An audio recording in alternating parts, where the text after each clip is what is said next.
Nasa state of calamity na ang Rodriguez Rizal dahil sa epekto ng masamang panahon. Dahil sa mga pag-ulan at baha, maraming residente ang nananatili sa evacuation center.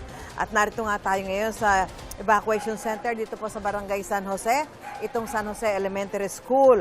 Isa ito sa mga barangay na matinding binaha at may pinakamaraming bilang na evacuees sa Rodriguez Rizal. Pinasok ng baha ang maraming bahay kasunod ng pag-apaw ng Montalban River. Sa ngayon ay nasa 400 pamilya ang pansamantalang nananatili dito sa evacuation center o nasa 1,500 individual. Ngayon paalamin po natin sa mga kapusuhan natin dito kung kumusta ba yung kanilang lagay.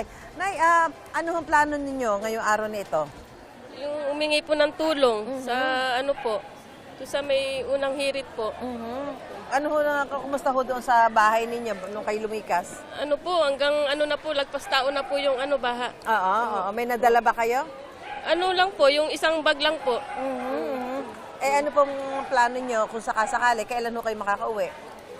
Pag umano po yung ano, yung ulan, kasi pabalik-balik po yung baha eh. Mahirap bumalik agad-agad. Ano po? Oo. So kami po yung mamamahagi ng relief goods mamaya mula sa GMA Kapuso Foundation. Sana po yung makatulong sa inyo. Ano po? Opo. Maraming salamat po. Yan. So mas mahirap din ho sitwasyon ng may mga maliliit na bata gaya ni nanay. Ilan po ang anak nyo? 6 po. 6 pang ilan po ito? Pang bunso po siya. Bunso, ilang taon po ito? 7 months po. Ay, kumusta ho ang sitwasyon doon sa lugar nyo?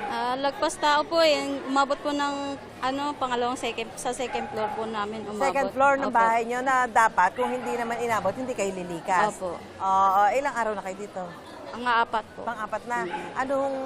Kumusta ho yung mga bata? Okay naman po. Kaso nilagnat po sila tsaka inubo. Okay, Sipon. okay, tama-tama. Meron ho tayo diyang mga doktor mamaya para tingnan yung mga bata at mabigyan ho ng dapat na gamot. Ano po? Opo. At meron tayong relief goods mula sa GMA Kapuso Foundation. Okay? Salamat po. Salamat din po. So, yan po yung sitwasyon ng mga kapuso natin na mga nagsilikas ho mula dito sa Barangay San Jose sa Rodriguez Rizal.